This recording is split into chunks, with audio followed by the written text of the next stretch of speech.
My name is Sherry. I am thrilled to be opening my own coffee shop. My husband Ken left his job at a restaurant to join me. After all, it was our dream to run a coffee shop together. We don't have kids yet, but this shop we've created through countless trials and errors, from financing to location and interior design, is our baby.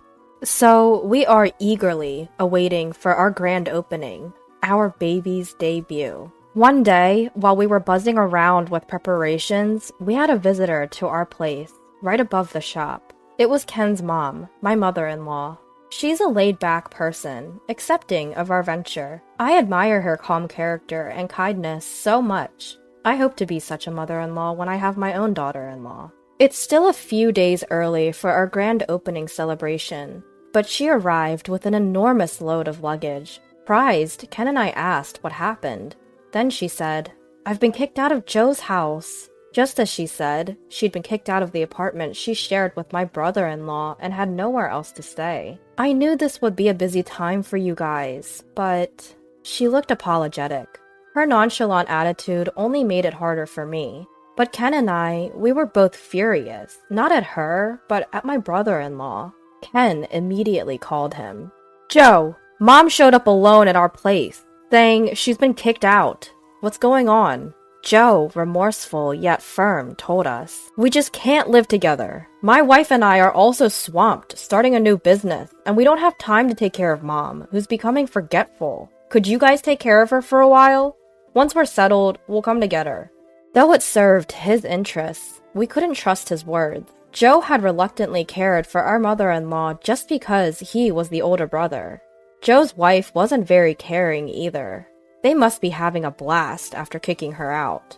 So I thought of a way to prevent our kind mother-in-law from feeling lonely or pitiful. "Okay, if that's what you say, Joe. Mother-in-law, you can live with us."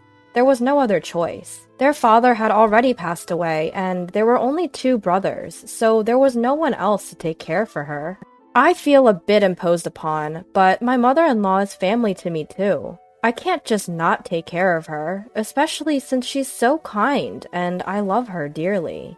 "If you're fine with it, then I want her to stay with us too." Ken also seems optimistic. Apparently, Ken was always a mama's boy, so it may actually be a good thing for him to have his mother close by. "Well, thanks, Ken. Sherry. I'll have to think about how I can repay you." My mother-in-law seems to understand the situation, or maybe she doesn't. She just responds casually. "How about I make dinner every day?" "Oh, but you two are running a restaurant, so there's no need for me to cook, right?" I think helping your family is a given. But if she wants to repay us, Ken and I thought about having her help at the store sometimes. "Mother-in-law, if you'd like, could you help out at the shop sometimes? Chatting with customers, making desserts, spending time like that might be enjoyable." "Well, if it helps you two, I'd like to do anything." Mother-in-law happily agreed. If she considers it as one of the household chores, she'll probably get used to cooking quickly. Anticipating that, Ken and I talked about having her help with mainly cooking. With the conversation going in that direction, we decided to show her with the store downstairs. After we went down the stairs and showed her around the ground floor cafe and introduced the opening menu, my usually slow-paced mother-in-law suddenly became clear and assertive. "Ken, Sherry, this shop won't be popular as it is. It's still not too late to prepare, so start now." Ken and I were astounded at the confidence out-of-the-blue ideas our mother-in-law proposed. For example, given the current retro trend, even a newly built store should have old-fashioned interior and background music. The menu should include items that mother-in-law used to eat when she was young, to not only attract young people riding the retro wave, but also to appeal to older customers. Moreover, since the number of candy shops in our town is decreasing, we should set up a corner for candies, allowing buyers to eat inside the store, and would attract families with children. All her ideas were innovative and in line with the town's needs. They were so spot on that we had to agree, and under the direction of our mother-in-law, we immediately began preparing. After our mother-in-law started living with us, our long-desired store opened a few days later, and a month has passed since then. If the store had no future, the number of customers would significantly decrease after a month, but we don't have that worry with our store. We get so many customers every day that there's a line. All this is thanks to our mother-in-law. Sherry, the sandwich for table 3 is ready. Please bring it over. Yes, coming right now. Though I'm busy, each day is fulfilling. It might have been a real blessing that my mother-in-law decided to barge into our lives at that time. But one day, an intruder would disrupt our busy yet enjoyable days. It was my brother-in-law and his wife. We live in the same town, you know. We've heard the rumors. Your business seems to be flourishing. And isn't it true that Mom is being called the beloved granny of the store? My brother-in-law, with a sarcastic look on his face, glanced around the cafe and said this. Actually, we're thinking of starting our own shop too. A boba milk tea shop, which has been all the rage since last year. For that, we would love to have Mom help us out. That's why we came to pick her up. Give Mom back. Huh? Joe, what are you saying all of a sudden? Well, it was agreed from the start that she would return once we settled down. Now it's time. Come on, give Mom back. You guys have had enough of your good fortune, haven't you? It's our turn now. As if they can just return my mother-in-law like she's some kind of lucky charm. They can say whatever they want, but the cafe that the 3 of us created is just starting to take off. The real test is still to come. We're already relying on my mother-in-law as a full-time employee. If she were to leave us now, who would fill that gap? You can just hire part-time workers. A thriving business like yours should have no trouble attracting young workers, right? They'd probably work harder than an elderly woman like Mom. So Mom, let's say goodbye to Sherry and Ken, and go home together. At Joe's words, my mother-in-law agreed surprisingly easily.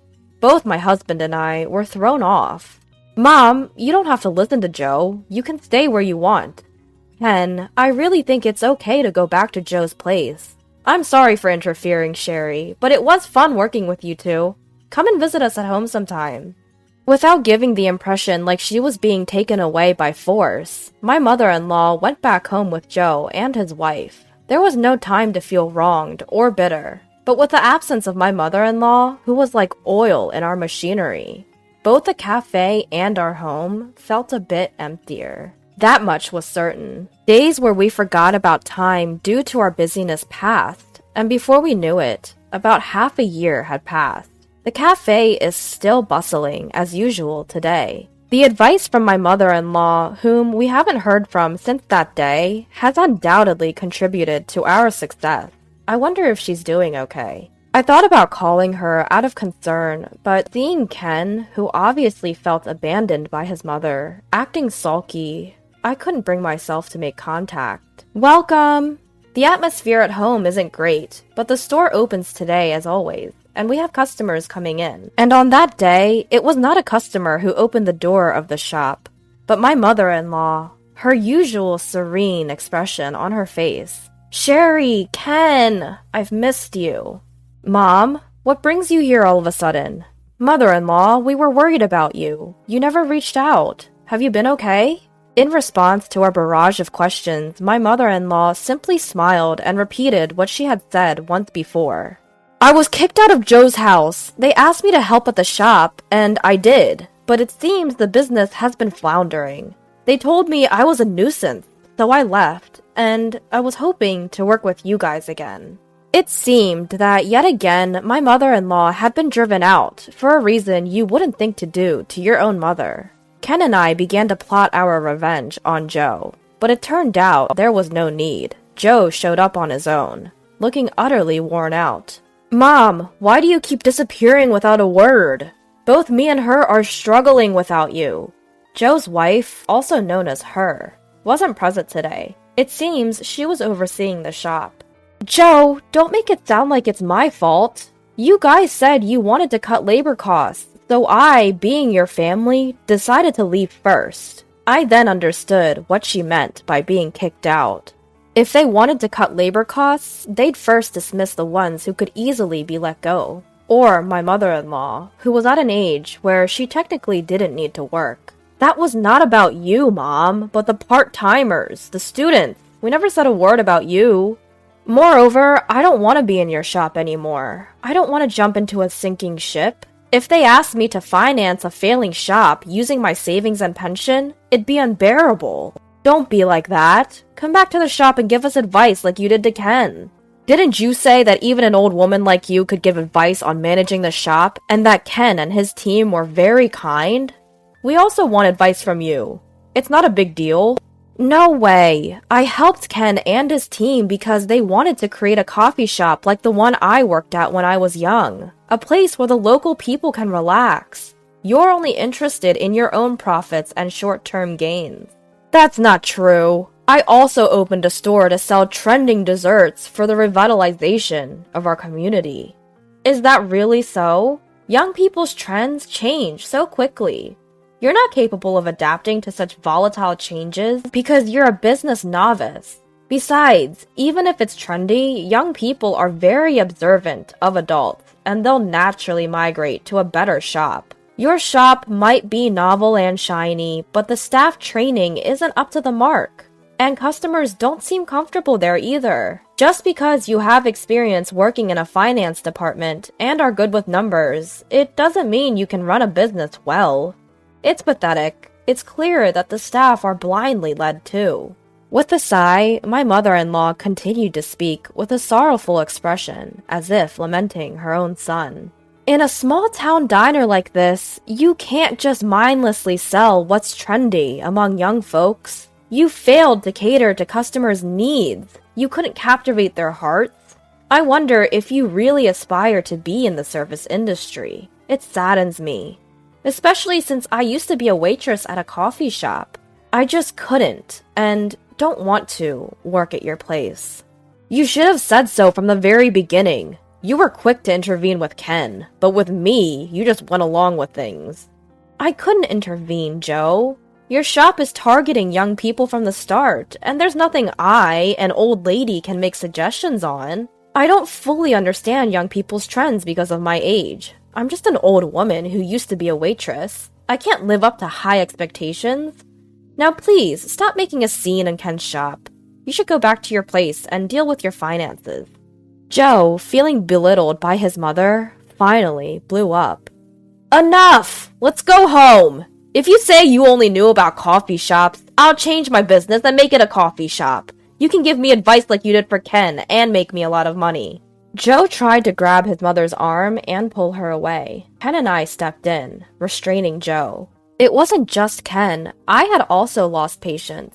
Listening to the conversation, I had been holding back words I'd long wanted to say. There's no way someone who can't even care for his own mother can consider the needs of complete strangers. You can go home on your own. And don't come to see your mother again. She is a coworker to us, not a tool for you to make money. My husband threatened to call the police if he caused any more trouble. And with that, Joe finally left. After that, Joe and his wife, who treated my mother-in-law terribly, predictably failed in their business and ended up filing for bankruptcy. On top of that, they were sued by their part-time workers for harassment and unpaid wages, resulting in having to pay a hefty compensation. Joe and his wife got divorced, and he was also sued for alimony, ending up in layers of debt. Joe, who had treated his own mother so horribly, couldn't rely on his family anymore. He would have to live and work alone, slowly paying off his debt. We heard about Joe's situation through a relative, but my mother-in-law didn't seem to care, showing no intention of throwing him a lifeline. I don't have time to worry about him. I'm going to be a grandma. I'm looking forward to taking care of my grandchild.